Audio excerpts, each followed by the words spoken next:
విద్యుత్ కొనుగోళ్ల వ్యవహారం కేసీఆర్ మెడకు చుట్టుకుందే. యాదాద్రి భద్రాద్రి విద్యుత్ ప్లాంట్ల నిర్మాణంలో లెక్కకు మించి అవినీతి జరిగిందే. విద్యుత్ కొనుగోళ్లకు సంబంధించి ఏర్పాటైన జస్టిస్ నరసింహారెడ్డి కమిషన్ తీరును తప్పుపడుతూ కేసీఆర్ 12 పేజీల లేఖాస్త్రాన్ని ఎందుకు సంధించారు? కేసీఆర్ నిజంగానే తప్పు చేశారా, లేదంటే కేసీఆర్ను బద్నాం చేసేందుకే ఈ అంశం తెరపైకి వచ్చిందే? తెలంగాణలో కరెంటు మంటలపై ఇన్న రిపోర్ట్లో చూద్దాం.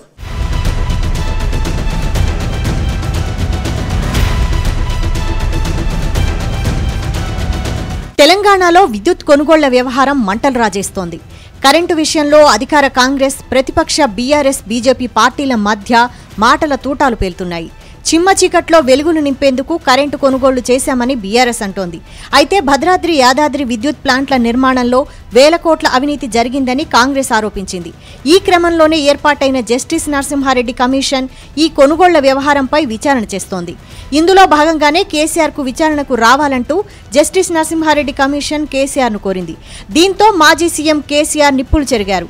జస్టిస్ నరసింహారెడ్డి కమిషన్ నుంచి తప్పుకోవాలంటూ సంచలన లేఖ రాశారు.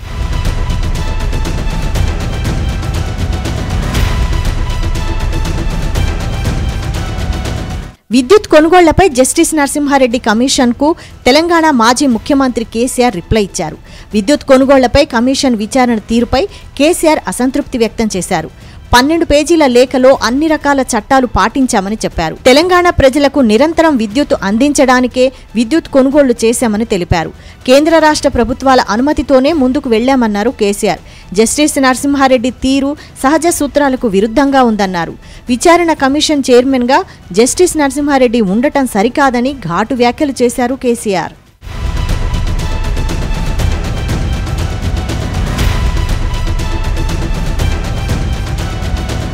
రాష్ట్రం వచ్చిన కొత్తలో విద్యుత్ సంక్షోభాన్ని తగ్గించేందుకు భద్రాద్రి విద్యుత్ ప్లాంటును నిర్మించామని లేఖలో ప్రస్తావించారు కేసీఆర్. అసాధారణ పరిస్థితుల్లో కొన్ని అసాధారణ నిర్ణయాలు తీసుకోవాల్సి వచ్చిందన్నారు. ఈ ప్లాంట్ నిర్మాణంలో ఎక్కడా అవినీతి జరగలేదన్నారు.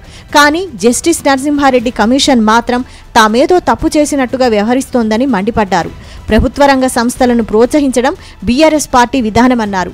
అందుకే కేంద్ర ప్రభుత్వ రంగ సంస్థ అయిన భేల్కు యాదాద్రి, భద్రాద్రి పనులు నామినేషన్ పద్ధతిపై ఇచ్చామని 12 పేజీల లేఖలో వివరణిచ్చారు. తనను అప్రతిష్ట పాలు చేసేందుకు కాంగ్రెస్ విచారణ కమిషన్ను ఏర్పాటు చేసిందని ఆగ్రహం వ్యక్తం చేశారు.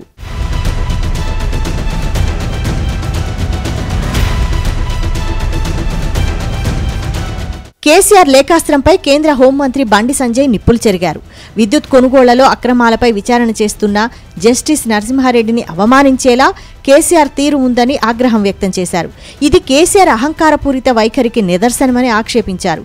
రాష్ట్ర ప్రభుత్వం చట్టబద్ధంగా నియమించిన కమిషన్కు కనీస గౌరవం ఇవ్వాలనే ఇంగితం కేసీఆర్కు లేకపోవడం సిగ్గుచేటని వ్యాఖ్యానించారు. నరసింహారెడ్డి కమిషన్ నోటీసులు జారీ చేస్తే వాస్తవాలను ముందుంచాల్సింది పోయి కమిషన్నే అవమానించేలా లేఖ రాయడం విడ్డూరంగా ఉందన్నారు.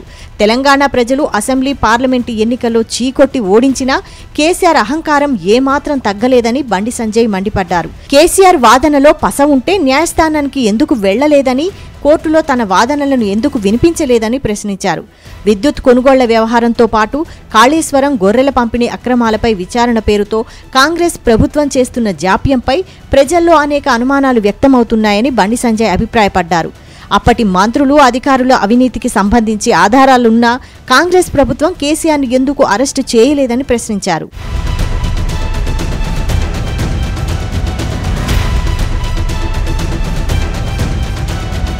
విద్యుత్ కొనుగోళ్ల విషయంలో కేసీఆర్పై బురద జల్లే ప్రయత్నం జరుగుతోందన్నారు మాజీ మంత్రి జగదీష్ రెడ్డి.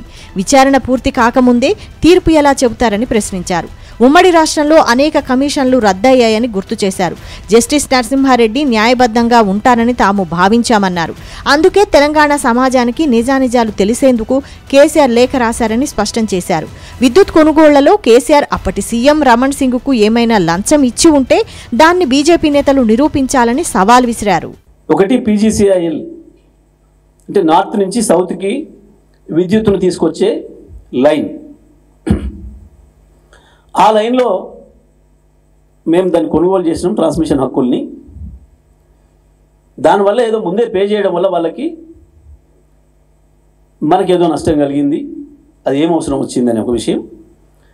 రెండవది ఛత్తీస్గఢ్తో చేసుకున్న ఒప్పందం వల్ల అక్కడ కూడా ప్రభుత్వ ఖజానాకి ఏదో నష్టం వాటిల్లింది. దాని మీద విచారణ చేయాలి. ఏదో నిబంధనలు ఉల్లంఘించి జరిగినట్టుగా ఇవి రెండు. మూడవది భద్రాద్రి పవర్ ప్లాంట్ విషయంలో ఏదో సూపర్ క్రిటికల్ టెక్నాలజీ వాడాల్సి ఉండే సబ్ క్రిటికల్ టెక్నాలజీ వాడినరు. దానివల్ల కూడా ఏదో నష్టం జరిగింది.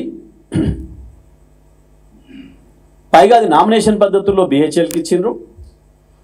ఇది కూడా నిబంధనలకు విరుద్ధమైన విషయం.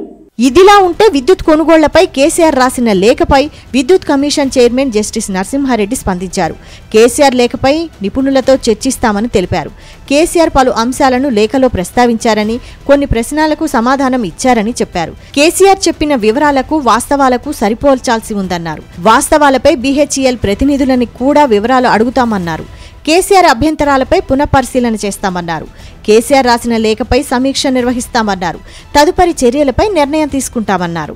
అందరికి లెటర్ రాసి దాదాపు 25 మందిని ఐడెంటిఫై చేసినాము. ఈ ప్రక్రియలో నిర్ణయం తీసుకున్న అధికారులు కానీ లేకుంటే అనధికారులు కానీ వాళ్ళందరికీ అందరూ కూడా వారు జవాబులు ఇచ్చినారు.